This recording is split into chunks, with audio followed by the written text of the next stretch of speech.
lança braba.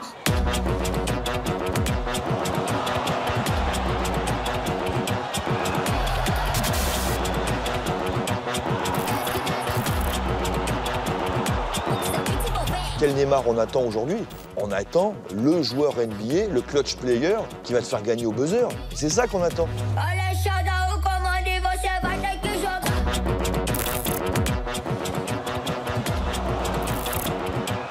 Et pour le moment, je ne vais pas dire que c'est un intermittent du spectacle, mais il me laisse sur ma faim. Il n'a rien prouvé encore au PSG. Parce qu'on a pris Neymar et Mbappé pour être champion d'Europe. Et les huitièmes de finale, non. On peut perdre en finale, et pas perdre en huitième.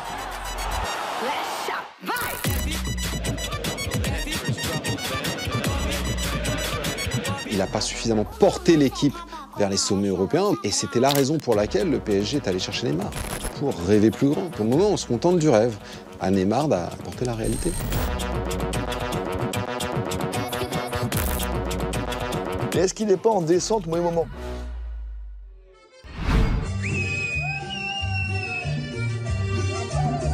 Ils ont eu besoin de personne pour se tirer une balle dans le pied et partir en crise tout seul. C'est assez hallucinant. Ils n'ont perdu que 2-1 à un match aller et déjà rien ne va plus. Si mon génie, il n'est pas là pour les playoffs, ben c'est un échec. Et pour l'instant, le match aller de Dortmund, c'est un échec parce qu'il n'a pas été bon.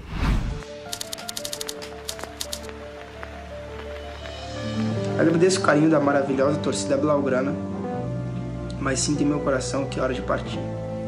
O Paris será minha casa nos próximos anos. Barcelona, graças por todos. Paris, j'arriverai. Que Deus abençoe e nos proteja. Valeu. Il est vraiment dans l'ère du spectacle, dans le divertissement. C'est le plus grand joueur qu'il y a jamais eu en France. Il n'y a jamais eu un joueur comme ça. Un des plus grands talents du football moderne, une marque à lui seul. L'arrivée de Neymar a été un phénomène mondial, avec bien sûr les images du club, de Paris, de la Tour Eiffel. Je me suis dit que ça ferait du bien à la ville et qu'en termes de rayonnement international, ça ne pouvait être que gagnant. Chacune de ces apparitions est véritablement étudiée comme Catherine Deneuve ou Isabelle Adjani.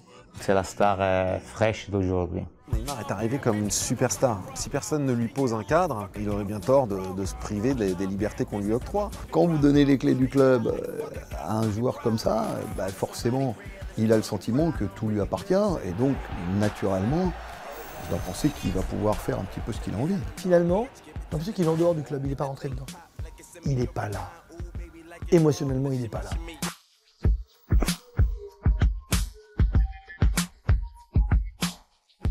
Nunca vai ser do tamanho de Ayrton Senna, nunca vai ser do tamanho de Pelé, de Gustavo Kirten, de outros ídolos do esporte brasileiro.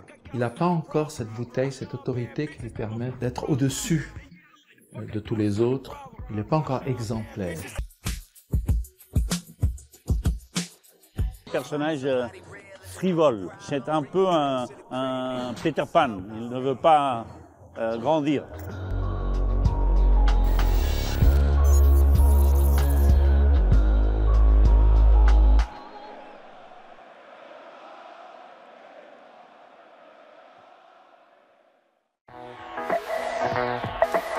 C'est à Guingamp, en Bretagne, que le premier chapitre de l'histoire tourmentée entre Neymar Junior et le Paris Saint-Germain a commencé à s'écrire sur le terrain. Au cœur de l'été, 10 jours après le transfert retentissant du Brésilien à Paris pour 222 millions d'euros, cette commune de 7000 habitants est ce soir-là au centre d'une attention médiatique mondiale. Je me souviens de son premier match lorsqu'il est arrivé à Guingamp. Guingamp, c'est un terrain, c'est pas facile. Tu vas jouer en Bretagne, c'est même pas sur la carte, c'est difficile quoi. Et le mec tout de suite, il éclabousse de toute sa classe, son rayonnement. Il s'occupe pas de là où il joue, il essaye de mettre des buts, c'est extraordinaire. C'est une mine d'or. L'effet Neymar est immédiat. Passeur décisif pour Cavani, puis buteur en fin de match. Le Brésilien diffuse instantanément l'image d'un joueur hors du commun. Sa vitesse, sa technique, ses déplacements, ses 128 ballons touchés ce soir-là semblent déjà justifier le colossal investissement du club. Muito contente Je suis content de ma performance sur le terrain, d'autant qu'il s'agit de mon premier match. Je suis content de ce match de championnat avec une victoire, un but et une passe décisive. Je pense que je vais m'adapter petit à petit à la manière de jouer de l'équipe. On va apprendre à mieux se connaître. Je suis très content.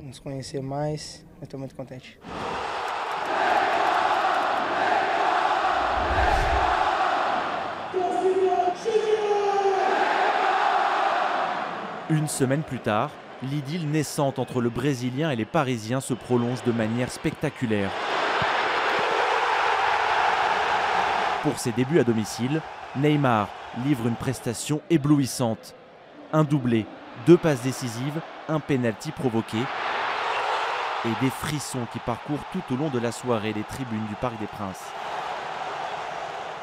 Lorsque un collègue maire sur un autre continent ou en Europe ou ailleurs vient à Paris et il me dit « Ah, mais il y a un match, est-ce que je pourrais pas être là ?» Alors parfois ça peut se faire, parfois pas. Il y a des joueurs extraordinaires depuis longtemps à Paris, mais Neymar était en termes déjà de notoriété, de suivi et d'impact international sans doute au-delà des phénomènes qu'on avait pu connaître avant.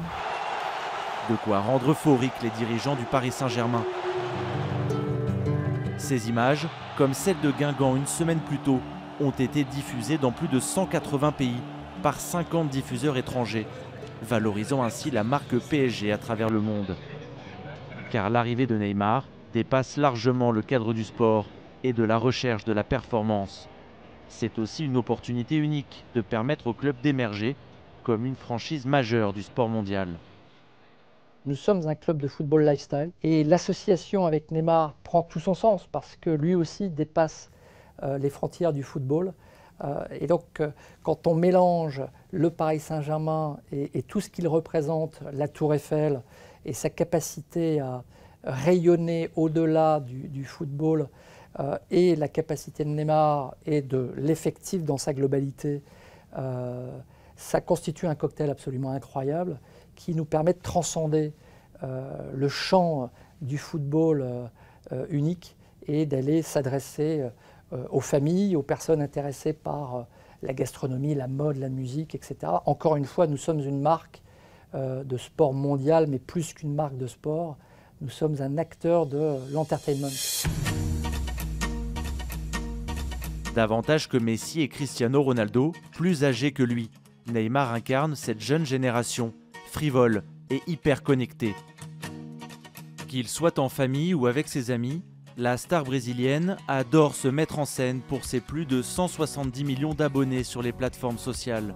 Il est l'une des personnalités les plus suivies au monde, devant des poids lourds de l'industrie musicale, comme le rappeur canadien Drake ou la journaliste vedette américaine Oprah Winfrey. Son aura a peu d'équivalent dans le monde du football et n'a donc pas échappé aux médias d'information plus traditionnels. Neymar est extrêmement pomponné, il montre des visages toujours variés, il change de coiffure, il se fait blanchir les dents, il a des bracelets, il a des fringues qui changent, il va dans les défilés. Bon, ça fait des belles photos. Ça fait très longtemps que les footballeurs n'ont pas eu autant de succès dans Paris Match. Il y avait Anelka dans le genre Mauvais Garçon, il y avait Barthez avec ses histoires amoureuses. On a pu éventuellement parler de Cantona à une époque aussi, mais ça remonte loin. Et puis Neymar a une modernité, une jeunesse, c'est autre chose. Il est un peu l'équivalent d'une jeune rockstar. Mais au PSG, les résultats positifs ne suffisent pas à calmer les égos. Dès le mois de septembre, la victoire contre Lyon 2-0 est éclipsée par l'affaire du Penalty Gate. Neymar, la star du club, le joueur le plus cher de l'histoire, n'accepte pas que son coéquipier Edinson Cavani demeure le tireur privilégié des pénaltys à Paris. Et si le PSG, comme il en a le droit, a refusé de nous vendre les images de cet incident, ce n'est évidemment pas pour rien. Il aura en effet causé de fortes tensions dans le vestiaire parisien à la fin de la rencontre. Ce qui est marrant dans cette histoire, parce que finalement, ce genre de situation entre deux joueurs, ça peut arriver dans n'importe quel club, mais c'est que à la fin du match, Antero Henrique, qui n'avait qui n'a pourtant pas eu au cours de cette saison une présence démesurée auprès du vestiaire, dit à Neymar, bon, ce serait bien que après les 2 jours de repos que le coach vous a accordé, on fasse une petite réunion au camp des loges avec Edinson Cavani. Ce à quoi Neymar dit, ok, pas de souci, on la fera en présence de mon père et de mon avocat. Il n'y a pas eu de réunion. Sur la forme, Neymar présentera par la suite ses excuses à ses coéquipiers à l'occasion d'un entraînement. Mais sur le fond, aucun regret. Et selon nos informations, le Brésilien se confiera ensuite auprès de certains partenaires, avec le message suivant. C'est moi, pas Cavani, qui portera la responsabilité d'un échec si on se fait éliminer en 8e de finale de la Ligue des Champions. Je l'accepte, c'est normal, mais il faut accepter que c'est à moi de tirer les pénaltys. Au fil de la saison, les choses évolueront dans le sens du Brésilien. Mais le club n'établira pas en public de hiérarchie claire entre les 2 hommes et l'entraîneur Unai Emery se retrouvera très vite en première ligne, exposé par ce flou que lui-même sera incapable de dissiper. Une altercation verbale entre le technicien basque et Neymar lors d'un entraînement le 22 octobre fragilisera aussi sa position face au statut si particulier du Brésilien au sein du club. Il se trouve qu'Antero Henrique, le directeur sportif, et puis Maxwell, le coordinateur sportif, étaient présents. Et il n'y en a pas un qui a dit un mot à ce moment-là. Je pense que ce jour-là, Emery aurait aimé avoir un peu de soutien. Pour moi, c'est forcément un peu de la faute d'Emery, c'est un peu de la faute de Neymar, mais c'est aussi de la faute de la direction sportive, qui n'a jamais véritablement soutenu son entraîneur dans ces moments-là. Ce statut si particulier au sein du club va provoquer les premières crispations début janvier entre Neymar et une partie des supporters parisiens. PSG Dijon, le match des contrastes et des paradoxes. Malgré une prestation hors norme, ponctuée d'un quadruplé et de 2 passes décisives, le Brésilien inscrira ce soir-là son dernier but sous les sifflets d'une partie du public qui lui reproche de ne pas avoir laissé Cavani frapper un penalty qui aurait pu lui permettre de devenir le meilleur buteur de l'histoire du club. Les semaines suivant le match contre Dijon vont se révéler agitées au sein du club parisien. Comme ce 30 janvier, après la qualification pour la finale de la Coupe de la Ligue à Rennes, où Neymar prit la défense de son ami d'enfance Lucas, en partance pour Tottenham, après avoir été écarté par Unai Emery lors de la première partie de saison. Quand je parle de Lucas, je suis triste. Un partenaire comme lui qui a autant de qualités, il était peu utilisé, c'est vraiment injuste.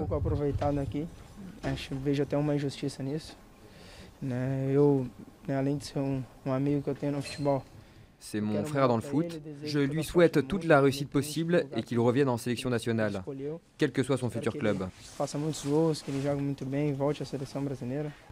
Qu'il marque plein de buts. Avec toute la qualité qu'il a, il aurait pu beaucoup nous apporter. Mais je ne suis pas le patron de l'équipe, je ne suis pas le patron du club. Ce n'est pas moi qui décide. Si ça n'avait tenu qu'à moi, il n'aurait jamais quitté le PSG.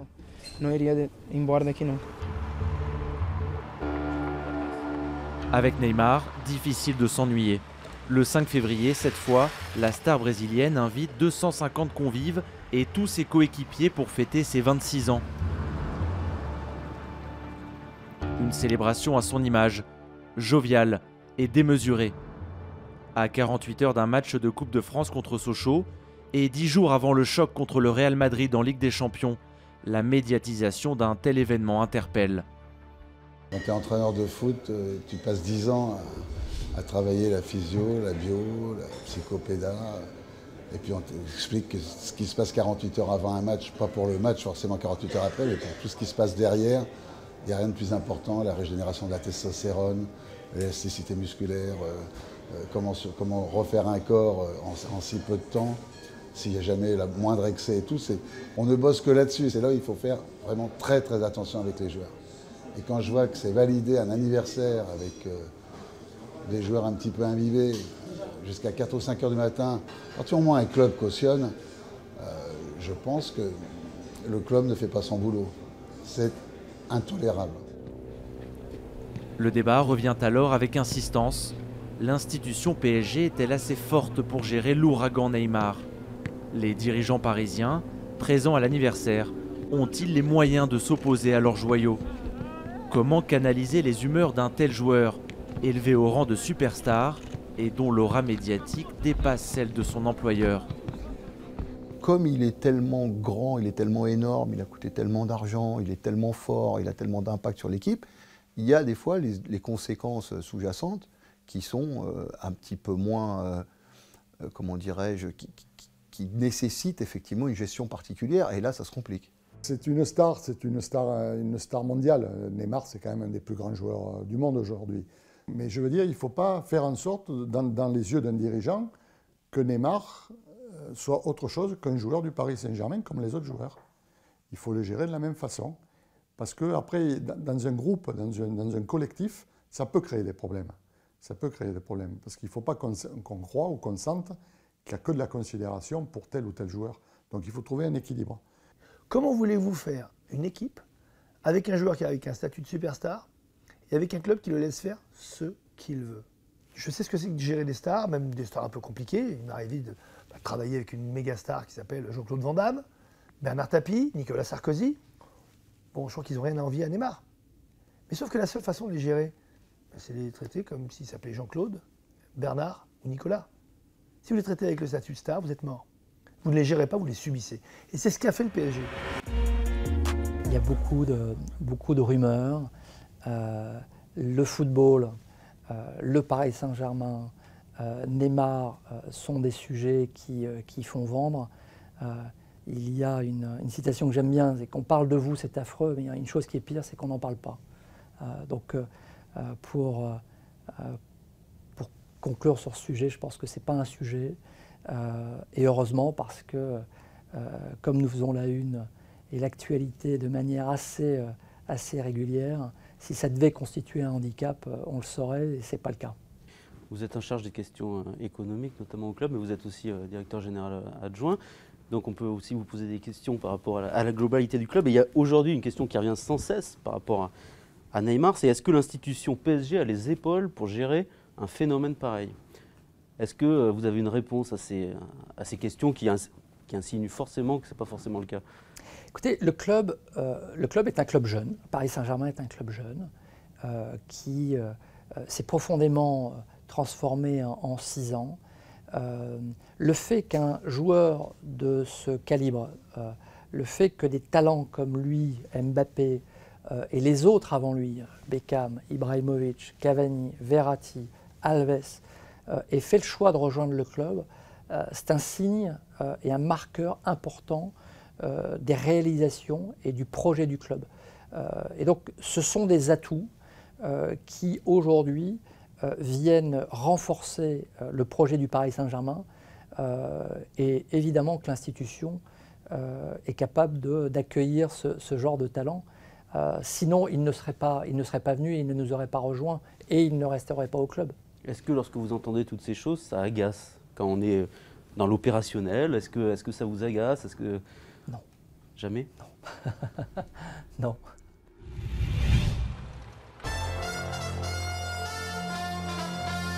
RTL Matin, Yves Calvi. Le Tout Info avec Amandine Bégaud pour tout entendre de l'actualité de ce 7 mars. Bonjour Amandine. Bonjour Yves, bonjour à tous. Et d'abord la gueule de bois des supporters parisiens. Après Barcelone et l'humiliante remontada la saison passée, ce sont cette fois les Madrilènes du Real qui ont stoppé Paris. Victoire 2-1 au Parc des Princes. Prestation parisienne insipide. Et côté joueurs, une déclaration qui sème le trouble ce matin. Je lui demande de rester. Appel, comme si c'était nécessaire, du Brésilien Marquinhos à son coéquipier, compatriote et ami Neymar, absent pour blessure.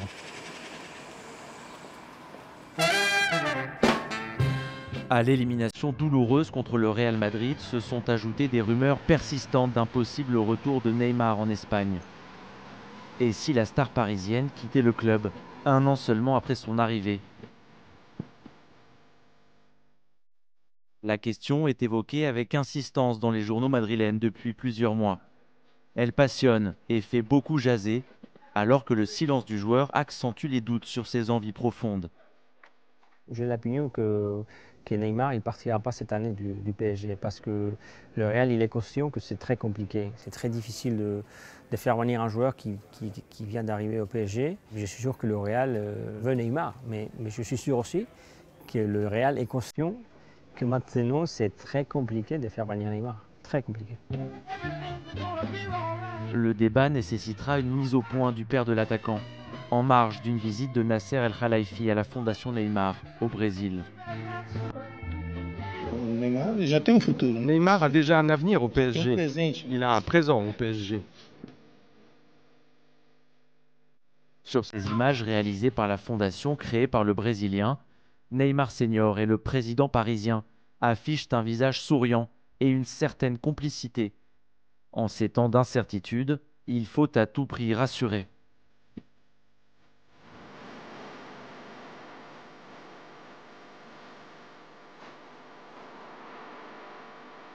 En France comme au Brésil, l'actualité de la star est une telenovela à elle seule. Après une première saison passée dans la capitale française, nous avons voulu savoir quel regard la société brésilienne portait sur son idole. Demeure-t-il cette icône incontestée de la Seleção?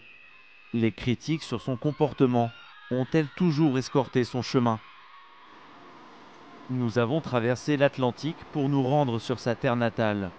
Santos, Rio, Sao Paulo, où entre fascination et dépit, ses amis d'enfance, ses premiers éducateurs, des représentants de la société civile et d'anciens joueurs, nous ont livré leurs impressions sur l'évolution du personnage et son ancrage dans la société brésilienne.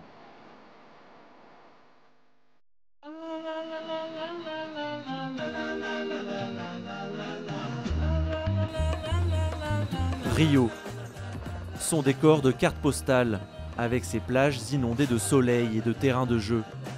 C'est dans cette ville cosmopolite de 6 millions d'habitants que débute notre aventure brésilienne.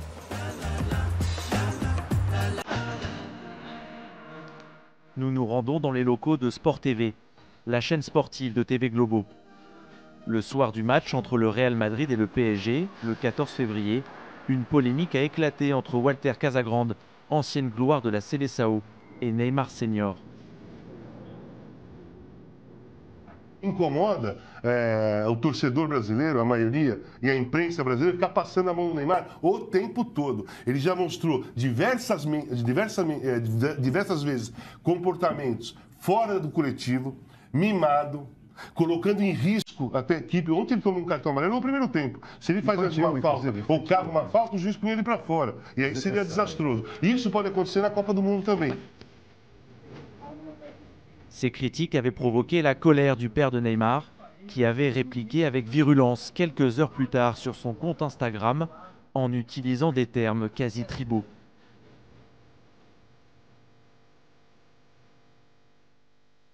Dans une guerre, il y a ceux qui s'alimentent des victoires et ceux, comme les vautours, qui s'alimentent des carcasses des défaites.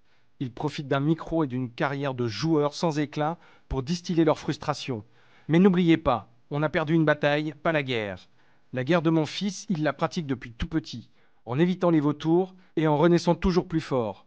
Quant à vous, les vautours, vous allez avoir faim et il vous restera à avaler vos phrases aussi pourries que la viande avariée.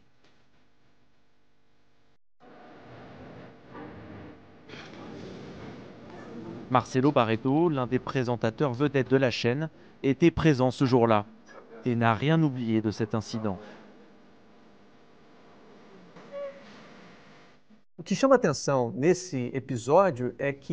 Ce qui m'a interpellé dans cet épisode, c'est que l'entourage de Neymar a répondu, ce qu'il n'a pas l'habitude de faire. Neymar est pas mal critiqué au Brésil, principalement pour son comportement en dehors du terrain. Et l'expression que Casagrande a utilisée, mimado, enfant gâté, c'est une expression courante ici pour qualifier Neymar. Mais comme c'est venu d'une personnalité comme Casagrande, un ancien joueur de la Seleção, cela a gêné ceux qui s'occupent de la carrière de Neymar. Mais en fait, Casagrande n'a rien dit de nouveau. Neymar, aux yeux des supporters brésiliens, c'est une idole, mais nous connaissons ses défauts.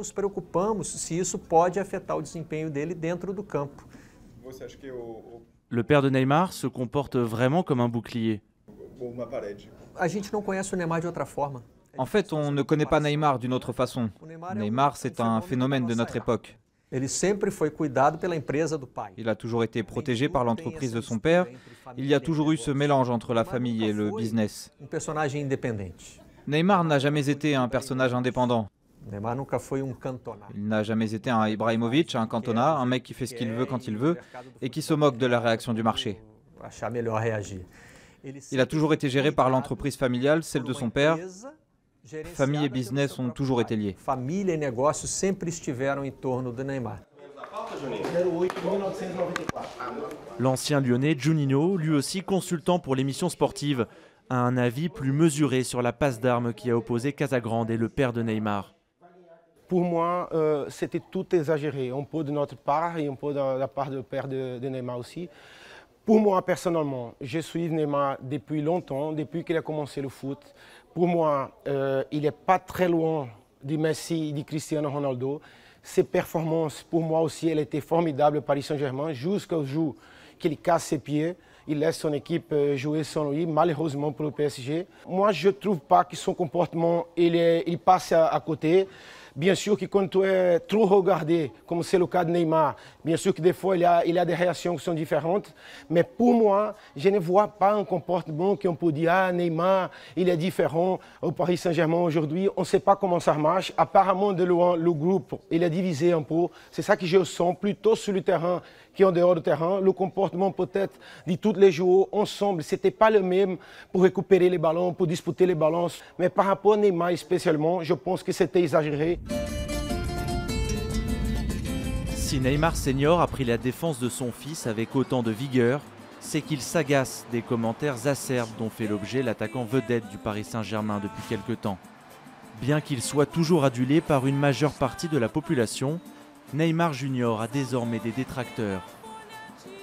Parmi les frondeurs, un célèbre éditorialiste et écrivain basé à Sao Paulo, Juca Furi. À 68 ans, ses avis tranchés font autorité au Brésil. A imagem que eu faço do Neymar é mais ou menos como a imagem do Peter Pan. Je le compare à Peter Pan. On dirait qu'il refuse de grandir. Mais il n'est plus un gamin fabuleux. C'est un homme de 26 ans, père de famille, le joueur le plus cher du monde. Pourtant, il continue d'avoir le comportement d'un gamin mal éduqué.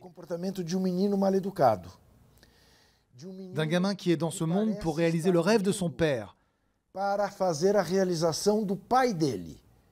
Et qui n'est pas quelqu'un qui fait les choses comme elles devraient être faites. Je pense qu'il souffre d'une surprotection de son père qui l'empêche de grandir. Et cela révèle un côté antipathique du personnage. E acaba revelando uma face antipática dele. Mas não gosto da atitude dele. Je n'aime pas certaines de ses attitudes, notamment celle d'avoir assisté au match contre le Real Madrid ici au Brésil et pas à Paris. L'attitude de quelqu'un qui a des engagements avec ses supporters, avec son club, qui a fait tant d'efforts pour le recruter, aurait été d'assister au match à Paris et pas au Brésil.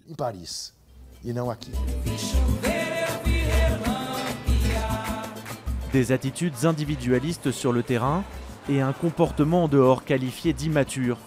Ces opinions, parfois relayées en France, se répandent également chez les observateurs brésiliens.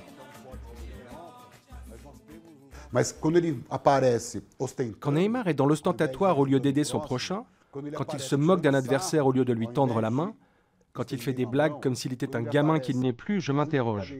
Il a 26 ans, il est le leader de la Seleção, qu'il doit mener à la 6e étoile. Cela me semble évident qu'il est mal entouré et mal conseillé. Mauvais conseiller, trop interventionniste, les critiques affluent sur Neymar Senior. Pour autant, ce père de famille a toujours œuvré, en privé comme en public, à la réussite de son enfant. Depuis les débuts de son fils à Santos, en mars 2009, il est à la fois l'agent, le conseiller, le père aimant et protecteur, qui encaisse les coups et les distribue. Il lui a forcément fallu beaucoup d'énergie et de caractère pour protéger un joyau comme Neymar, star des terrains depuis son adolescence, élevé au rang de successeur du roi Pelé.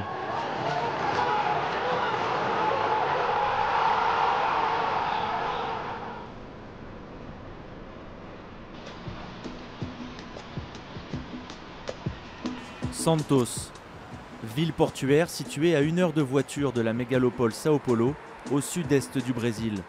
Son littoral qui s'étend sur des kilomètres, ses barres d'immeubles plantées face à la mer, collées les unes aux autres. C'est ici qu'a éclos le phénomène Neymar. C'était il y a une dizaine d'années. Sur ces images d'époque, la jeune pépite s'était livrée à nos caméras sur sa passion du ballon rond et son enfance, heureuse et modeste.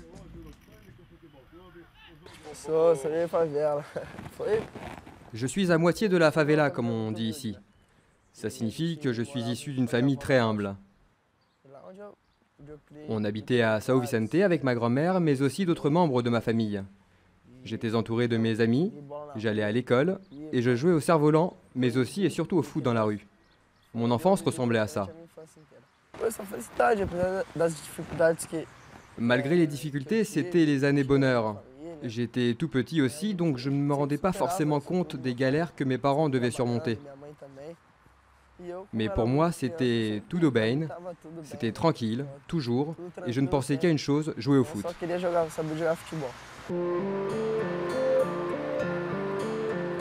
Les belles années, joyeuses et insouciantes, à jouer au football dans la rue.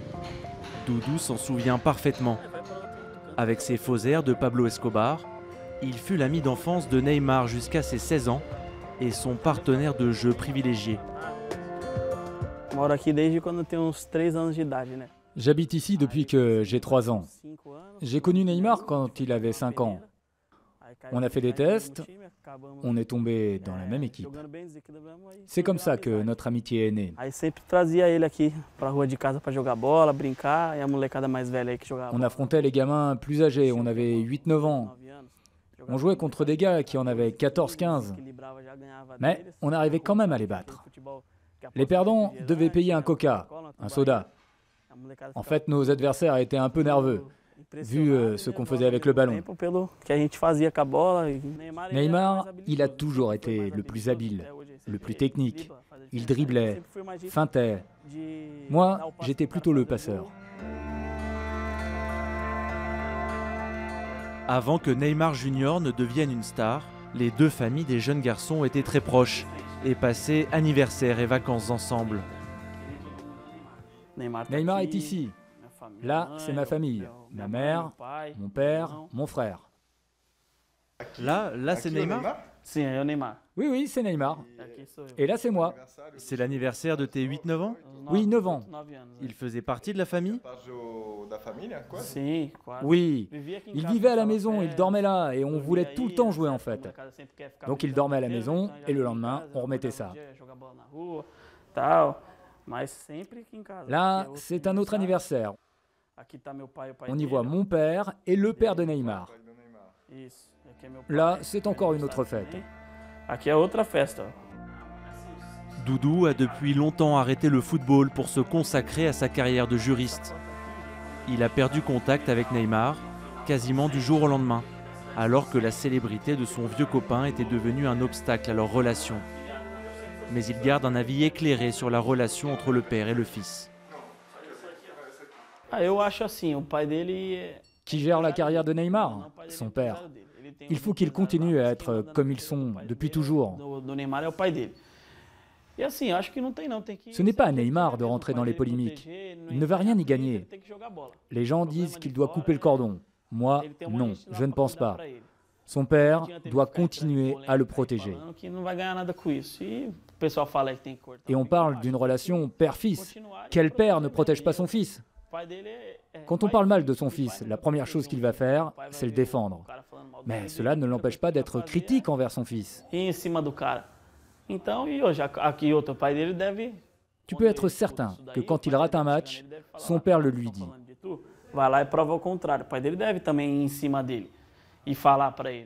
Et qu'il insiste sur les responsabilités qu'il a aujourd'hui.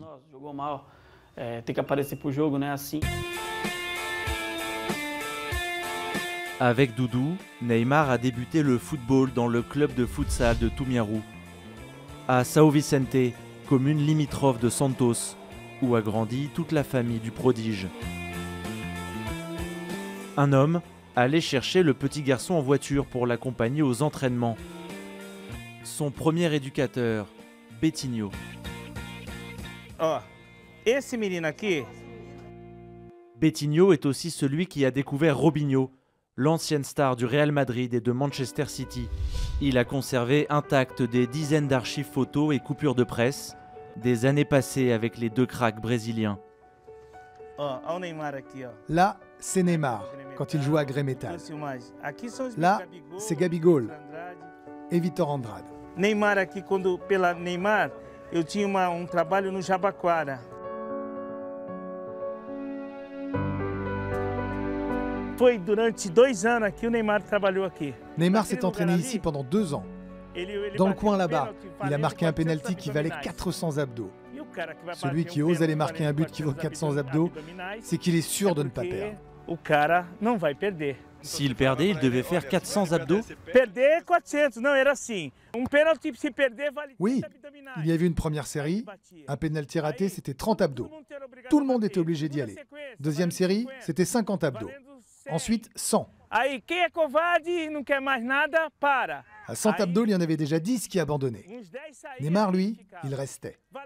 La suivante, c'était 200. Il y allait. 300 ele ia. Aí quando chegou 400, né, eu falei, aí para. Et à 400, tout le monde arrêtait. Mais lui, il y allait encore. Il n'avait jamais peur. C'était dans son caractère. Não pode ter com medo, né? Aí é igual samba. Aí o cara vem ele. Ah, peguei. Le futsal jusqu'à 14 ans, puis une ascension fulgurante au sein du club de Santos. Neymar. Facilidade do Neymar. Levitando o jogador do Santos. Aí o Neymar protegeu, fez o drible. Que lance do Neymar! Que golaço! Début de légende, un premier contrat pro à 17 ans, escorté de sommes d'argent déjà colossales pour un gamin très vite convoité par le Real Madrid, le Barça et Chelsea. International brésilien à 18 ans, son statut de superstar a parfois provoqué d'importants remous au sein de son propre club et suscité des réactions stupéfiantes de ses adversaires. Je suis extrêmement déçu. J'ai travaillé dans le foot toute ma vie. J'ai très rarement vu quelqu'un d'aussi mal éduqué, sportivement parlant, que ce garçon Neymar. J'ai beaucoup travaillé avec les jeunes, toute ma vie je les ai accompagnés. L'heure est venue que quelqu'un éduque ce garçon. Ou alors nous allons créer un monstre. Nous sommes en train de créer un monstre dans le football brésilien. L'épisode en question est connu.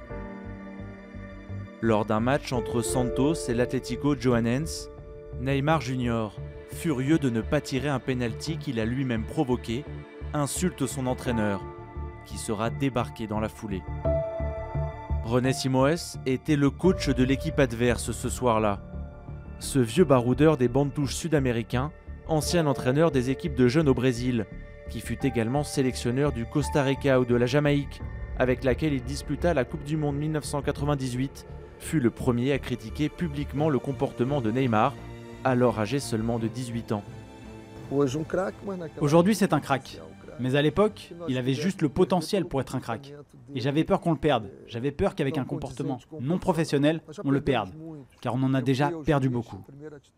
Ma première attitude a été d'aller voir l'arbitre et de lui dire qu'il fallait éduquer ce gamin.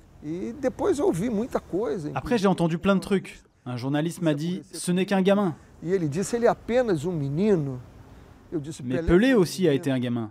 Platini a été un gamin. Zidane a été un gamin. Zico aussi. Romario qui était pourtant un rebelle. Edmundo que l'on surnommait l'animal. Tous ont été des gamins et on n'a jamais vu un tel comportement chez eux.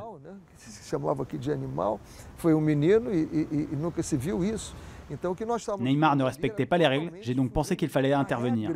Mais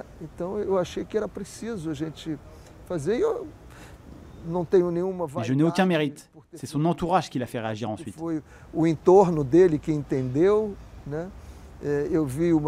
Il a raconté à l'époque que sa mère avait beaucoup pleuré après cet épisode. Et je crois que les larmes de sa mère l'ont aidé à devenir un professionnel mieux équilibré.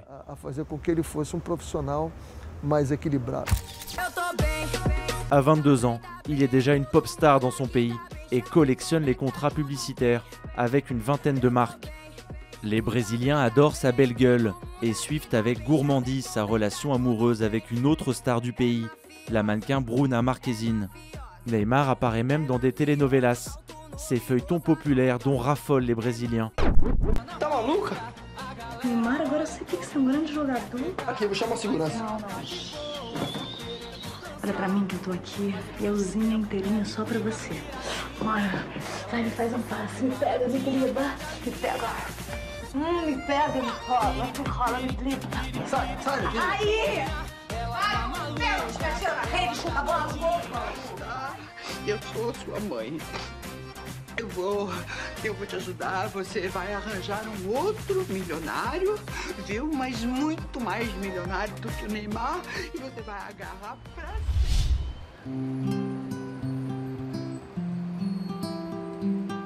Dans un pays où 90% de la population vit dans un cadre urbain, Neymar est le reflet d'une génération de Brésiliens hyper connectés et très pieux. 20% de la population serait aujourd'hui évangéliste. À l'église Baptiste Peniel de São Vicente, que la famille Neymar a longtemps fréquentée, le pasteur Newton Lobato demeure un intime du footballeur qu'il a rencontré lorsqu'il avait 8 ans. C'est un garçon différent. Quand il était à l'église, il se comportait bien avec tout le monde. Même quand il a commencé à devenir connu, il passait du temps, des après-midi ici. Il prenait des photos avec des fidèles, avec les enfants, souvent les plus démunis. Il a toujours été humble. Il appréciait d'être proche de ces gens-là. Vous êtes toujours en contact, non? Il paraît que vous échangez par WhatsApp. Oui, on maintient le contact. Quand il y a une nécessité, on est ensemble. Là, récemment, il y a eu son opération, j'ai prié pour lui. Par WhatsApp, je lui ai envoyé des messages pour lui demander comment ça allait. J'accompagne sa vie. Même si on est loin, grâce à la technologie, on reste proche. Neymar fut aussi, quelque part, le miroir de son pays, qui a connu un développement économique effréné ces 20 dernières années. Il était ce héros d'un Brésil conquérant, émergent, le porte-drapeau d'une nation enfin tournée vers la modernité. Mais aujourd'hui, la société brésilienne est en crise et traverse la pire dépression économique de son histoire. Des ménages surendettés, des violences urbaines, des scandales de corruption qui se multiplient. Le plus grand pays d'Amérique latine est au bord de la crise de nerfs. C'est-à-dire que les gens, je crois, en général, ils en ont marre. Ils en ont marre de cette corruption, de cette inefficacité. Nous, les Brésiliens, on est toujours optimistes. On dit toujours le pays de l'avenir, etc. Depuis un certain temps, on disait, l'avenir est arrivé, ça y est, on y va, on a réussi. Et tout d'un coup, boum, tout est retombé.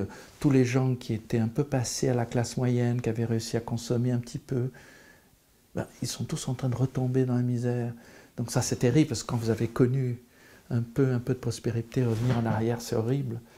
Donc il y a une sorte de grande fatigue et une grande déception. Et c'est ça qui me fait peur au Brésil actuellement, c'est que beaucoup de monde ne croit plus qu'on ait vraiment un avenir. Dans tous ces débats qui agitent la société, il est reproché à Neymar son silence face à la crise générale que traverse le pays. Você imagine athleta brasileiro. Tu imagines un athlète brésilien de son importance dans un pays qui est dans une telle situation depuis 4 ans et tu n'as aucune réaction de sa part? Cela te donne un peu la mesure de la bulle dans laquelle il vit et qui l'empêche de se transformer en citoyen du monde. Je ne vais pas le comparer à Socrates, mais je peux le comparer à Rai, que les Parisiens connaissent très bien. Et voyez la différence. LeBron James, par exemple, il se bat contre le racisme, sans doute parce que quand il était jeune, il a dû en souffrir. Donc il a dans son ADN cette problématique. Neymar, lui, doit trouver son chemin. Il vient d'un pays très pauvre, qui rencontre beaucoup de problèmes et qui possède avec le football sa plus grande passion. Et sa plus grande idole s'amuse de sa célébrité. C'est une erreur. Après, tous les Brésiliens ne se rendent pas compte de cela. En revanche, le marché publicitaire, lui, s'en rend compte. Et quand il arrêtera de briller sur les terrains, il va disparaître. Pourquoi? Parce qu'il n'a rien à offrir à part ses dribbles dévastateurs et ses frasques sur les réseaux sociaux.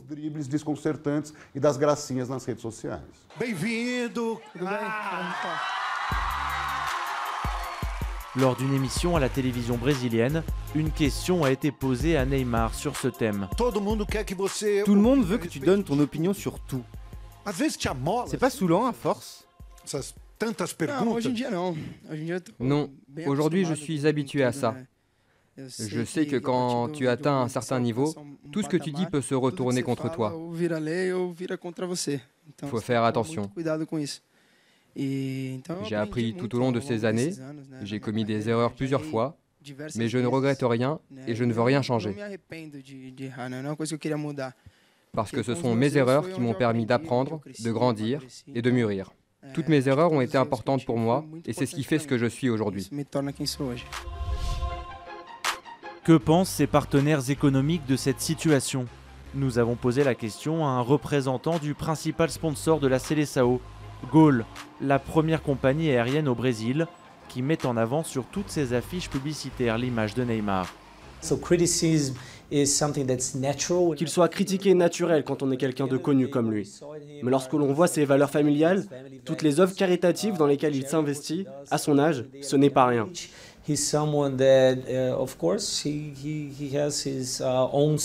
Bien sûr, il a son propre style, mais il est attentif à ses coéquipiers, il s'occupe bien de sa famille, il prend soin de ses fans également. Nous estimons qu'il est spécial, surtout pour les enfants. Il véhicule des valeurs très positives, c'est pourquoi nous pensons qu'associer notre image à la sienne a du sens. Neymar, on l'année prochaine, c'est pas grave. Il n'a pas la passion, il n'a pas la passion, il n'a pas la passion. C'est ça qu'on veut, nous. L'impression que diffusent les Galactiques du PSG, c'est parfois d'être là beaucoup pour eux et entre eux, et pas avec une entité au-dessus d'eux. Un garçon spécial qui agite la coulisse et bouleverse les codes établis. En 2013, à 21 ans, il quitte son Brésil natal et son club de toujours, Santos. Direction l'Europe et l'Espagne. Son transfert à Barcelone a d'abord suscité l'extase chez les supporters blaugrana, qui l'ont accueilli comme un joueur galactique. Mais les conditions de son arrivée ont rapidement soulevé beaucoup d'interrogations. Le montant du transfert, initialement annoncé à 57 millions d'euros, a en réalité dépassé les 80 millions d'euros. Une somme faramineuse à l'époque, et une entourloupe qui a coûté à Sandro Rosell son trône de président du Barça, tout en plaçant la famille Neymar dans le collimateur des parquets espagnols et brésiliens. Sergi Pamiès intervient sur de nombreux sujets de société dans la Vanguardia, journal de référence en Espagne, et tient une chronique hebdomadaire sur le Barça. Pour cet écrivain et éditorialiste, cette affaire a longtemps empoisonné la relation entre le joueur et son club. Ça n'a jamais été une déception, mais ça n'a jamais été une histoire d'amour. Il y a eu toujours l'impression qu'il ne donnait pas assez pour ce qu'il avait coûté. Parce qu'il y a eu tout de suite la polémique pour le contrat, le prix, tout ça, ça a été très très polémique avec beaucoup d'avocats. C'était un joueur, quand il y avait l'anniversaire de sa sœur, il avait toujours un problème, alors il pouvait aller au Brésil. Mais en général, il a eu une bonne acceptation. Mais en même temps, il n'y a jamais eu un clic de dévotion et d'amour pour lui.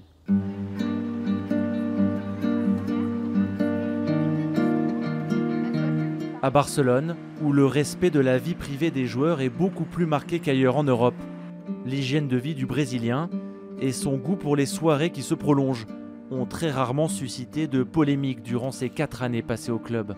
Même si c'est difficile à croire pour un Français, soit le père que le fils, ils ont toujours été assez discrets. C'est-à-dire nous, quand on pense à Neymar, on pense à quelqu'un plutôt discret, plutôt disons, c'est pas quelqu'un, c'est pas le cas de Ronaldinho. Ronaldinho, c'était la fête permanente, mais c'est pas le cas de Neymar. Ils étaient, j'insiste, ils étaient toujours dans l'ombre. Neymar, il a été toujours très impliqué.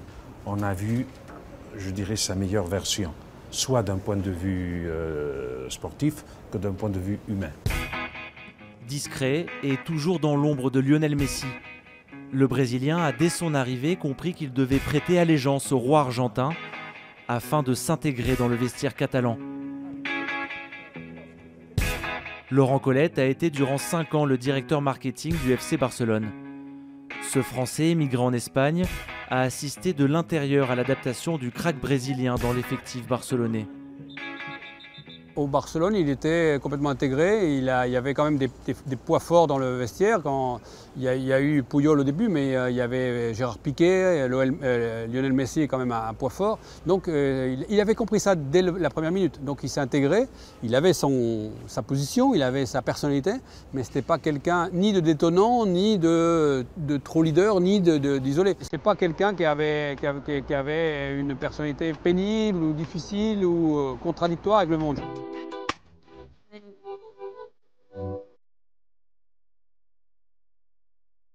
Un Neymar plutôt discret donc, et toujours dans l'ombre de Messi. À Barcelone, pour la première fois de sa jeune carrière, le Brésilien ne se trouve pas au centre de toutes les attentions, éclipsé par le génie et la toute-puissance du meneur argentin dans l'institution catalane. Depuis le premier jour jusqu'à le jour qu'il est parti, chaque fois qu'on parlait avec lui après les matchs, dans les interviews, tu pouvais le questionner par le soleil à Barcelone et dans la réponse, il disait que Messi était le numéro 1. Il a dit toujours lui, du premier jour au dernier. Et lui, il savait où il était. Là, il était le numéro 2, le numéro 1 c'était Messi. Et dans un futur, le numéro 1 c'était pour lui. Mais il a voulu être numéro 1 avant et c'est pour ça qu'il est parti à Paris. Son transfert au PSG, quelques mois plus tard, hors norme et inattendu, provoquera la colère d'une très grande partie des supporters catalans, agacés de se faire chipper leurs joyaux par le nouveau riche parisien. Mais son départ a, semble-t-il, été rapidement digéré. On n'a pas senti en fait beaucoup le départ de Neymar, l'équipe a changé un petit peu. Et d'ailleurs, on ne le regrette pas, les supporters ne le regrettent pas, curieusement, parce que l'équipe a pris un certain équilibre. J'ai lu dernièrement un article sur un journal sportif d'ici sur le nombre de gens questionnés. 75% ne souhaitaient pas que Neymar revienne. Aujourd'hui, on pense que l'équipe n'a pas besoin de Neymar. D'ailleurs, quand je l'ai vu jouer au Paris Saint-Germain, il fait des choses qu'il ne faisait pas ici, il est devenu beaucoup plus personnel. De là peut-être les problèmes qu'il a avec Cavani, j'ai vu des phases de jeu où il aurait pu passer le ballon, il a voulu finir et il ne finit pas. Donc ça c'est un problème. Un Neymar aux deux visages donc, sur la retenue et dévoué au collectif à Barcelone, davantage soliste et leader omnipotent à Paris, qui misait tant sur lui jusqu'à sa blessure le 25 février dernier. Depuis, le lien semble dégradé entre le Brésilien et une partie des supporters parisiens. Point culminant de ce désenchantement, le 15 avril dernier, lorsque le PSG décrocha le titre de champion de France en écrasant Monaco 7-1. Neymar, toujours en convalescence au Brésil, postera ce soir-là une photo sur un réseau social, s'affichant devant des écrans d'ordinateur en train de jouer en ligne au poker. Une communication hasardeuse, jugée inacceptable par certains supporters interrogés devant le Parc des Princes ce soir-là. Neymar, on n'en veut plus. On n'en veut plus. Si le Real il prend un 400, on le laisse. On n'en veut plus Neymar. Il n'a pas la passion. Il n'a pas la passion. Il n'a pas la passion. C'est ça qu'on veut nous. Il était même pas là pour célébrer avec nous. Il n'est même pas venu célébrer. Il était pas là. Comment? Tu restes au Brésil? Non. On veut que tu sois avec nous du début à la fin, mon frère. On veut que tu sois avec nous du début à la fin. Que tu pleures pour nous. C'est tout. Reste sur Instagram. Qui reste sur Instagram, c'est mieux. Mais Neymar, la première chose que je ferais, c'est déjà qu'il appartienne vraiment aux supporters, qu'il appartienne aux Parisiens. C'est qu'il aille vers les gens, qu'il sourie un peu, qu'il soit en relation avec les gens. Ok, c'est une star, et alors? Avec le prix qu'il est payé, il peut quand même aller vers les gens. Demandez aux supporters s'ils ont une émotion vis-à-vis de Neymar. Vous allez voir, vous allez être surpris. Vous allez être très surpris. Parce qu'ils se disent, c'est pas qu'ils se foutent de leur gueule, mais ils s'en foutent. Je me demande ce qui est le plus grave. Je me demande ce qui est le plus grave. Moi, j'aimerais qu'un Neymar, voilà, s'achète une petite sincérité, même feinte. Il y a bien quelqu'un qui va parler à Neymar. Il y a bien quelqu'un qui va dire, oh mec, tu sais combien tu gagnes par mois? Tu sais comment t'as payé? Tu sais quels sont nos objectifs? C'est le public qui fait un club. C'est le public qui fait la passion d'un club. Sans le public, on n'est rien. Donc tu vas vers eux. L'image est capitale dans ce business. Quand il montre l'image du match du Paris Saint-Germain, le jour du titre, et qui joue au poker, est-ce que ça agace quand on est au club? On se dit, punaise, mais c'est pas vrai, il pourrait quand même s'en passer. Écoutez, encore une fois, les moindres faits et gestes des footballeurs sont analysés, commentés. On ne s'agace pas pour ce genre de choses parce que ça fait partie du quotidien. Et je pense que ça a fait l'actualité aussi vite que ça a disparu de cette actualité. Donc non, ça ne nous agace pas. Ça fait partie du quotidien et on travaille avec ça. Quand tu es un star comme aujourd'hui, c'est lui. Quand tu représentes, qu'est-ce qu'il représente individuellement et pour le club, c'est sûr qu'il faut faire un peu plus attention dans certaines choses. Après, il ne faut pas non plus penser que chaque chose qu'il fait, qu'il dit, qu'il poste, il peut être vraiment contrôlé à 100% parce que, en tout cas, aujourd'hui, avec la médiatisation qu'il y a, avec les networks, les sociaux, tout ça, c'est difficile de penser d'être parfait à les yeux des autres. Et donc, forcément, il y aura toujours quelque chose que ça ne colle pas, que ça ne va pas, qu'il peut être critiqué. Ça fait partie du jeu, essayer de trouver des choses pour lui donner des angles, entre guillemets, négatifs à avoir pour pouvoir discuter et parler. Mais ça fait partie de n'importe quelle star, dans n'importe quel domaine. Quelques jours plus tard, le collectif Ultra Paris, qui porte la voix des supporters parisiens les plus engagés, publiera un communiqué afin d'exiger davantage de respect de la part des joueurs vis-à-vis du club. Après le non-match et la piètre prestation des nôtres contre le Real, les péripéties de la gestion d'une blessure à la limite de l'indécence, nous exigeons de la part de nos joueurs un peu plus de retenue et surtout de respect vis-à-vis de l'institution qu'est le Paris Saint-Germain. Tant que l'institution du PSG ne sera pas plus forte que les joueurs qui la composent, je pense qu'elle ne sera pas capable de gérer des grandes stars, Neymar ou autres. Gérer Zlatan n'a pas été plus facile. Je rappelle encore une fois que Zlatan est allé à Las Vegas en jet avec des coéquipiers, qu'il est allé à une partie de chasse alors qu'il était blessé en Suède et qu'il n'était pas à l'heure à la reprise de l'entraînement, qu'au retour de la Coupe du Monde 2014, lui n'y a pas participé, mais il n'a pas accepté de reprendre l'entraînement avec les jeunes. Ça ne date pas de Neymar. Neymar, lui, au moins, est quand même assez ponctuel aux entraînements. On ne peut pas lui enlever ça. Donc je pense que le PSG doit faire, c'est pas vis-à-vis de Neymar qu'il doit faire des progrès, c'est vis-à-vis de lui-même, rendre l'institution encore plus forte et puis à un moment donné ne pas se mettre à genoux vis-à-vis de Neymar. C'est vrai que les événements qu'on peut vivre depuis 2-3 ans, bon, avec l'affaire Aurier, maintenant sur la problématique de Neymar, c'est vrai qu'on sent une certaine fragilité. On sent une certaine fragilité. Et je pense que là où Paris doit travailler, parce que Paris a les moyens de gagner la Champions League, c'est quand même Paris, c'est la capitale, on peut attirer les plus grands joueurs du monde à Paris. Simplement, il faut que l'institution devienne de plus en plus forte.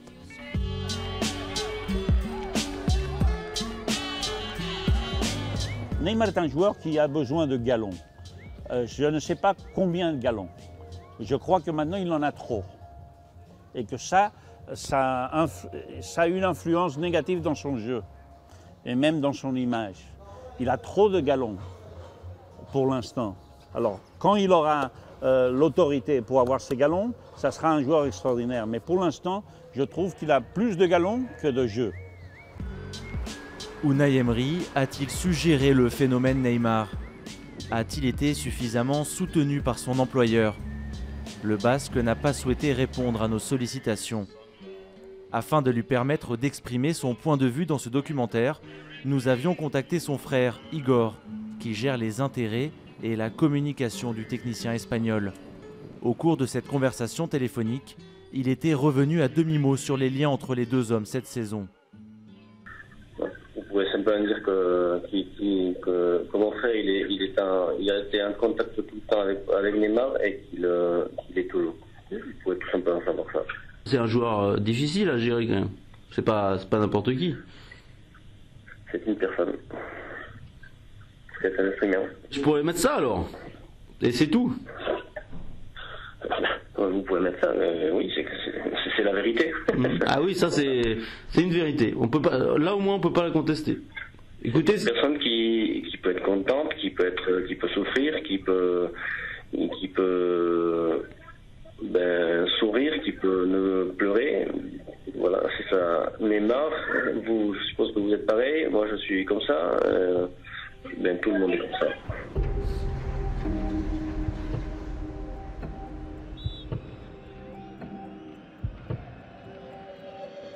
Fâché avec de nombreux médias français, Unai Emery a fini par dévoiler son sentiment sur l'intégration inaboutie du joueur brésilien au PSG, quelques jours plus tard à un magazine espagnol.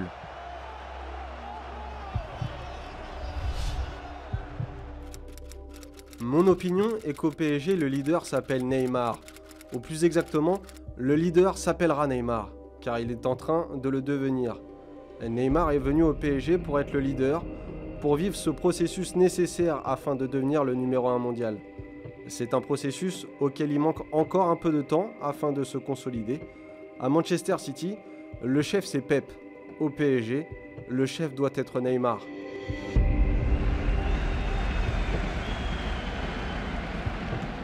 Mais l'attaquant parisien a-t-il l'envergure pour devenir ce leader incontesté et fédérateur ? Au Brésil, comme on a pu le découvrir lors de notre tournage, certains observateurs en doutent. En France aussi, parfois.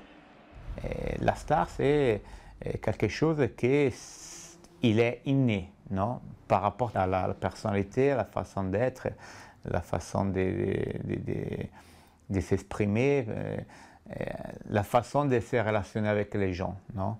Ce n'est pas par rapport au fait qu'il est un grand footballeur. Donc, Neymar, c'est sûr, c'est un star mondial au niveau football. Et ça, c'est acquis. Je ne sais pas encore si c'est un star à niveau personnalité. Ça, je n'ai pas encore la certitude. Ibrahimovic, c'est un star dans ce côté-là.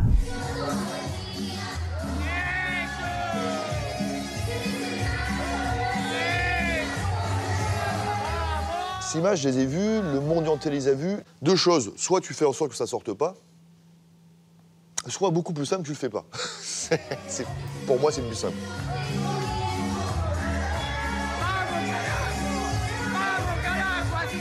Mais franchement, ramener de l'autorité dans ce club, c'est très très compliqué parce qu'on a souvent l'impression que le PSG, c'est une colonie de vacances.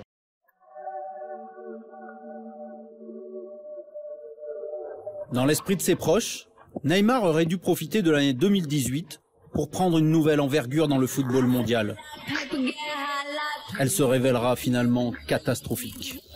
En club, il bute en huitième de finale de la Ligue des Champions. En sélection, les Brésiliens échouent en quart de finale face à la Belgique. Et Neymar hérite d'une réputation à hauteur de la démesure du personnage. Je me souviens être allé le voir jouer à Moscou contre la Serbie. Je me souviens avoir fait une photo, moi, depuis la tribune de presse, de Neymar qui est tout seul, allongé, à l'extérieur du terrain, en train de pleurer parce qu'on lui aurait mis un coup. Et ça avait assez bien symbolisé ce qu'est sa Coupe du Monde. Qu'est-ce qu'on retient? On ne retient pas ses bons matchs, parce qu'il y en a eu un ou deux, trois bons matchs. On retient Neymar la pleureuse. Le jeune homme est raillé dans le monde entier. Neymar! Plusieurs vidéos amateurs fleurissent sur la toile. «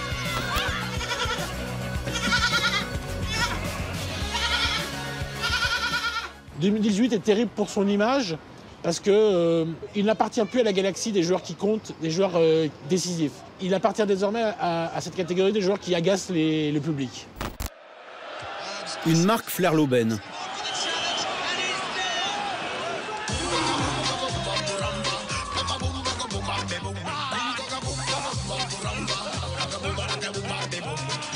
Récupérer quelque chose de très très très négatif d'une star mondiale du football pour le transformer en quelque chose de très positif, parce que très humoristique, pour KFC, c'est un coup de génie. Il faut être une star iconique pour que ces travers deviennent iconiques.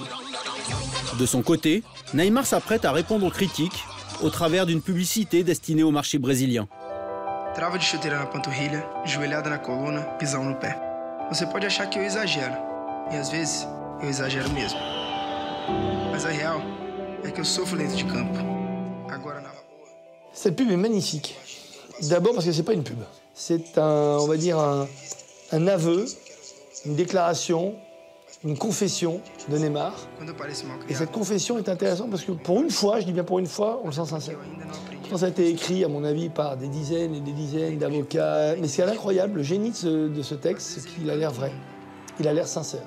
Quando eu saio assim da entrevista, não é porque eu só quero os louros da vitória, mas porque eu ainda não aprendi a te decepcionar. Parce que quand on a un génie, on se doit d'être toujours au-delà de ce que les gens attendent de vous. Sinon, vous décevez tout le temps. Donc c'est ce qu'il dit d'ailleurs. Bien sûr qu'il déçoit, mais il se déçoit lui en premier. Quand il ne parle pas à la presse, quand il ne va pas saluer le public à la fin, moi-même je dis c'est un scandale. Mais on n'est pas à sa place. Et on ne peut pas comprendre toute la pression qu'est la sienne. Donc c'est l'ange et le démon. C'est à la fois, il nous fait lever la tête et parfois on se dit mais quel petit con.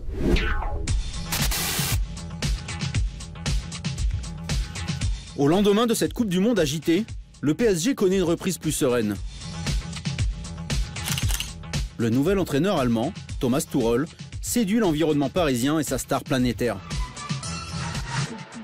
Tuchel est arrivé au PSG en succédant à un entraîneur, Unai Emery, qui est parti escorté de tous les maux du monde. Son management, à juste titre, était critiqué par les médias. Il était critiqué à juste titre par les joueurs. Il était critiqué par tout le monde. En plus, il n'a pas eu les résultats escomptés. Il faut quand même se souvenir que Unai Emery est celui qui a perdu le championnat de France au PSG. Pour Tuchel, c'était tapis rouge. Il jouait sur du velours. Et au début, il arrive dans le vestiaire du PSG avec un management radicalement différent de celui de l'Espagnol, au sens où il se veut proche des joueurs, il chambre avec, il les check, il rigole, il se veut presque le pote des joueurs.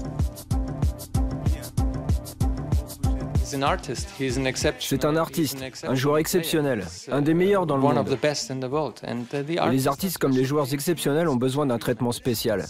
C'est toujours comme ça. C'est la calinothérapie, c'est ce que Neymar veut qu'on dise de lui, le caresser dans le sens du poil. Tout de suite, leur relation est bonne. Neymar et Tuchel, tout de suite ça marche, mais parce que Tuchel, il se le met dans la poche, mais il a raison. Dans ce genre de club, quand il y a une star comme ça planétaire, tout de suite, vous devez faire en sorte que le joueur soit de votre côté. Parce que si vous perdez Neymar, vous perdez une partie du vestiaire, vous perdez surtout le joueur qui va tout changer. Cette entente entre Neymar et Thomas Tuchel se prolonge sur le terrain. Durant 6 mois, le PSG enchaîne les prestations convaincantes, en championnat comme en Ligue des Champions. Mais le 23 janvier 2019, Neymar se blesse à nouveau à un moment capital de la saison.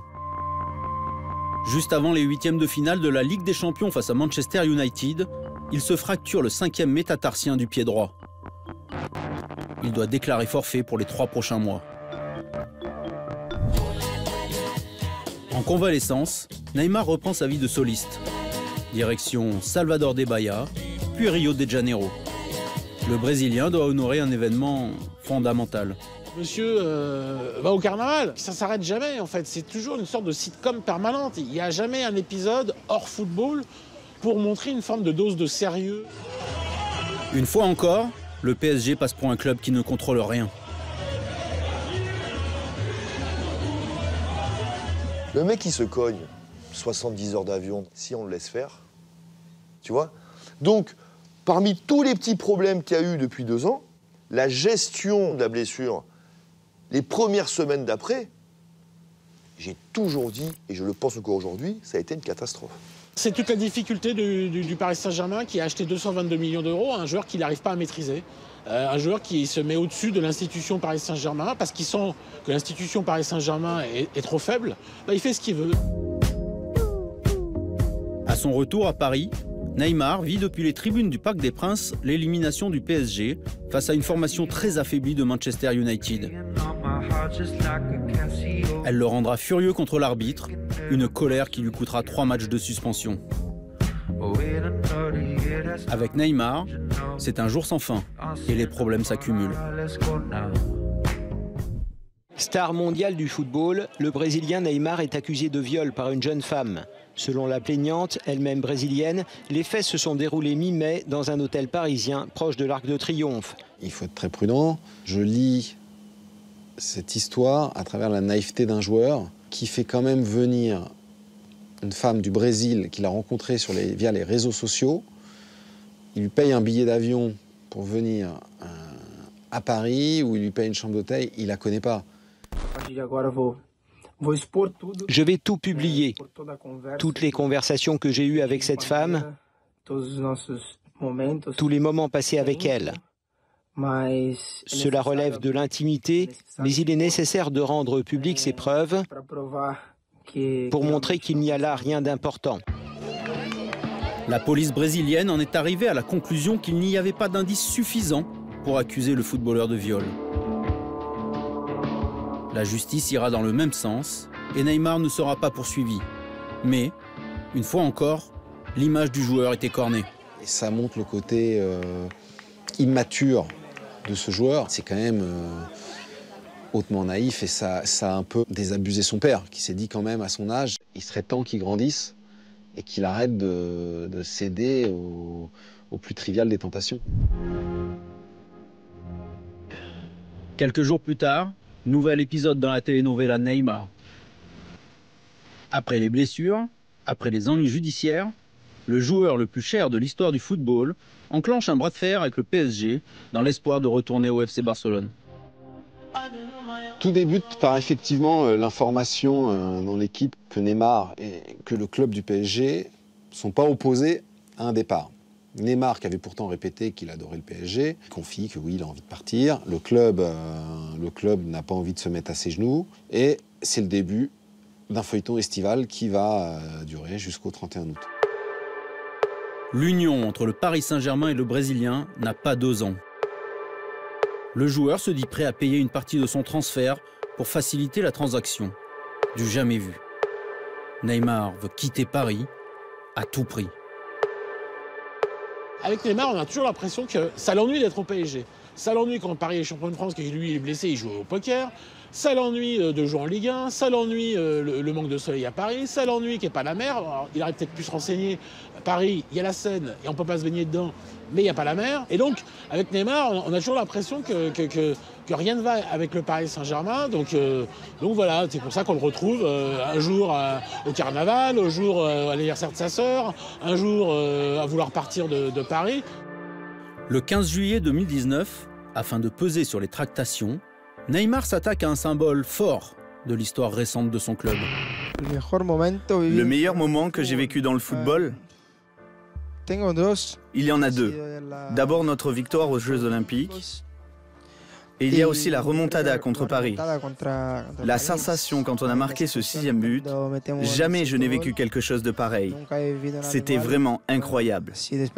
Cette phrase-là, elle est évidemment calculée. Donc il sait bien que quand il lâche une bombe comme ça, dans le monde entier, ça va être repris. Mais à ce moment-là, il est en pleine guerre avec les dirigeants, il veut absolument partir. Donc elle n'est pas innocente, cette phrase. Et je l'ai trouvée méchante et blessante pour les supporters du PSG. Mais quand tu comprends la démarche, à l'époque, de Neymar, c'est de faire mal, justement. C'est de faire mal. Et il a réussi parce que cette phrase a fait très mal. Après un long jeu de dupes tout au long de l'été, Barcelone ne paye pas la somme attendue. Et sous l'impulsion de Leonardo, le nouveau directeur sportif, le PSG ne cède pas. Neymar reste à Paris. Le Brésilien s'en tire avec une polémique de plus. Mais sur le terrain, il revient immédiatement au centre du jeu. L'enfant gâté, tu peux le punir à un moment. Neymar, tu peux pas le punir. Parce qu'une fois que son transfert raté est acté, bah, il faut que tout le monde se mette derrière lui pour qu'il soit bon avec le PSG. Mais les supporters ne l'entendent pas ainsi, pas tout de suite. Alors que le PSG connaît un début de championnat poussif, Neymar revient pour son premier match de la saison, le 14 septembre 2019 face à Strasbourg. Le Brésilien est très attendu par les fidèles du Parc des Princes. Ils veulent lui faire payer son affront. Évidemment, le virage Auteuil, qui est le plus bruyant au Parc des Princes, l'accueille avec des orties. C'est le joueur qui a voulu quitter le PSG, c'est le joueur qui a dit que l'un de ses plus beaux souvenirs de footballeur, c'est la remontada. Et ce joueur porte leur couleur. Pour eux, c'est pas possible. Autant qu'ils se barrent, quoi. À leurs yeux, c'est un peu le message qu'ils font passer. Il est très mal entouré, contrairement à ce qu'on dit. C'est un drame. Rentrer sur le terrain sans avoir fait une mise au point avec le public, c'est une erreur monumentale. Comment on a pu croire que, parce qu'il s'appelle Neymar, il rentre sur le terrain, Il est rentré sur le terrain, il a été sifflé pendant tout le début. Neymar apparaît en grande difficulté quand arrive la 92e minute.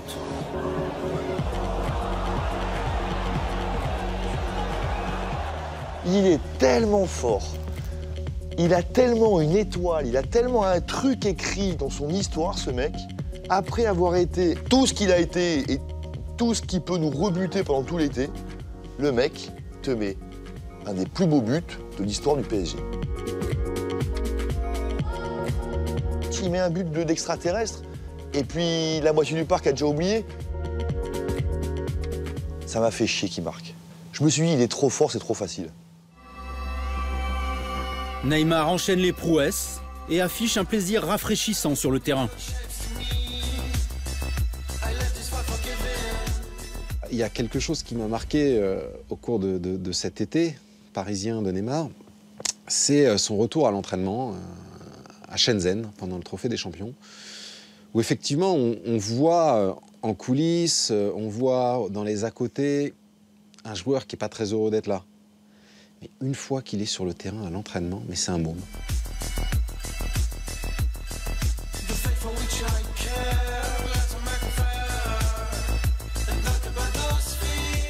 Neymar est à la fois une industrie et un gamin.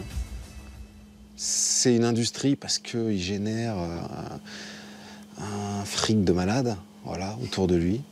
Et c'est un gamin parce qu'il aime profondément le football et qu'une fois qu'il a un ballon dans les pieds et qu'il est sur un morceau de pelouse, bah, il a juste envie de s'amuser avec ce ballon et de s'éclater et de laisser parler ses pieds, c'est tout. Et c'est ce qui est un peu rafraîchissant. On a fait des tonnes et des tonnes de papiers pour parler de ce que coûtait Neymar, ce qu'il rapportait, ce qu'il représentait en termes d'image, la communication de Neymar. Mais finalement, les papiers les plus agréables à lire et à écrire, c'est la manière dont joue Neymar. Et il joue avec une fraîcheur, un enthousiasme et un talent incroyable. Le Brésilien monte en puissance, il est brillant, décisif, parfois incroyable. Neymar, depuis le début de saison, on a retrouvé un joueur... quand il joue, on a retrouvé le magicien, on a retrouvé le joueur qui pèse, on a retrouvé le joueur qui marque, qui donne, on a retrouvé une complicité Kylian Mbappé fantastique, on a retrouvé un joueur qui voulait partir pour Barcelone et qui tout d'un coup s'implique à 100% dans la vie du Paris Saint-Germain. Il y a certains matchs du PSG où j'ai jamais vu un joueur de ce niveau dans le championnat de France. Depuis 20 ans que je travaille à l'équipe. Et même avant, quand j'étais môme et que je regardais les matchs à la télé, j'ai jamais vu un joueur de ce niveau-là. Il a eu sa blessure contre Montpellier, qui l'a freiné. Moi, j'ose espérer qu'elle ne l'a que freiné, qu'elle ne l'a pas arrêté. Ce 1er février, Neymar se blesse aux côtes. Nouvelle blessure pour l'attaquant brésilien au pire moment. Comme il y a 2 ans, comme la saison passée. Le club parisien redoute que sa star rate encore les 8e de finale de la Ligue des Champions. On avait retrouvé le grand Neymar, on était tous à se dire ça y est, cette année c'est enfin le Neymar pour lequel le Paris Saint-Germain a déboursé 222 millions d'euros. Et puis patatras, la blessure contre Montpellier. Et là, tout d'un coup, une incompréhension, 4 matchs ratés, il manque les matchs de coupe, bon, comme ça, il arrive à Dortmund. Et là, on voit un joueur qui est complètement en manque de rythme, ce qui était un petit peu prévisible. Avec Neymar, les Parisiens s'inclinent 2-1. Cette défaite n'hypothèque pas leur chance de qualification, mais le jeu proposé par l'équipe et la prestation du Brésilien, malgré son but, interpellent. On n'a pas senti une équipe qui avait envie de faire un 8e de finale et qui avait envie de se défoncer. Mais est-ce que l'impression que ça diffuse, c'est le Neymar qu'on veut voir? C'est ça la vraie question. Est-ce que c'est le Neymar de la remontada il y a 3 ans? Est-ce que c'est le Neymar au niveau du Grand Barça il y a 3 ans quand il était très très bon? La réponse c'est non. J'ai des yeux pour voir, la réponse c'est non. Il a été très bon juste avant, il sera peut-être très bon juste après, mais moi je veux qu'il soit très bon maintenant. Pour répondre enfin aux attentes de son club et pour faire oublier les polémiques qui s'accumulent.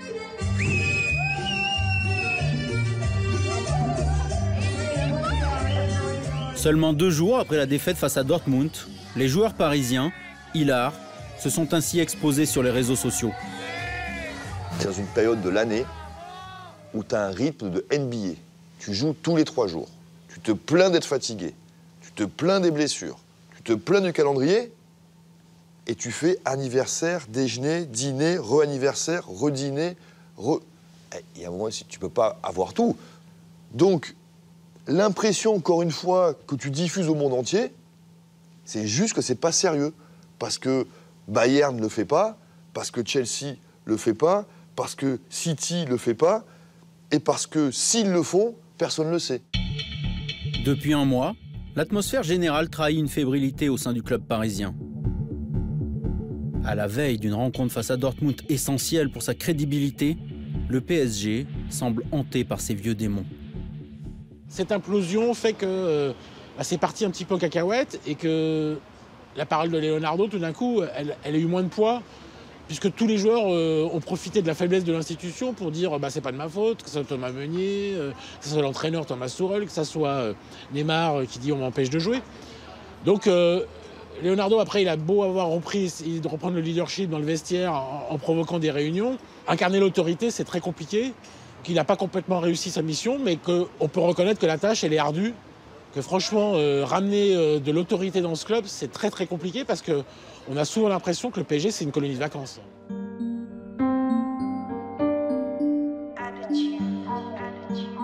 En fait, tu as un épisode Neymar qui s'étend au mauvais moment de la saison, alors que les favoris, eux, avancent sans rien dire, tu vois, tac, tac, tac. Tu te dis, mais putain, mon joueur phare, mon génie, le joueur qui doit me faire gagner la C1, putain, mais qu'est-ce qui se passe, quoi? On en est où aujourd'hui? Et moi, aujourd'hui, je parle avec vous là, je suis pas rassuré du tout, quoi.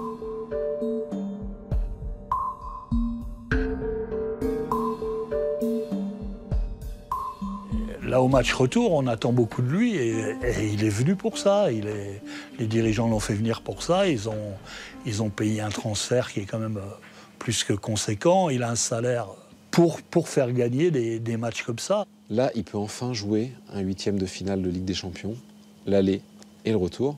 Il s'est loupé à l'aller. Il faut qu'il montre qu'au retour, il est de la race de ces Cristiano Ronaldo, de ces Messi, de ces joueurs qui... quand bien même loupent-ils un match aller, ils sont capables au retour de qualifier leur équipe. S'il ne gagne pas la Champions League avec le PSG, ou si au moins il n'arrive pas en finale, mais ce sera un échec. Il est arrivé en 2017, on est en 2020. Bientôt 3 ans après sa venue, je ne sais pas ce qui restera comme passage de Neymar, quoi. Un truc un peu baroque. Est-ce que c'est le plus grand joueur qui est venu au Paris Saint-Germain, en tout cas en Ligue 1? C'est possible. Est-ce qu'on en a vu la couleur? Pas vraiment. C'est très étrange.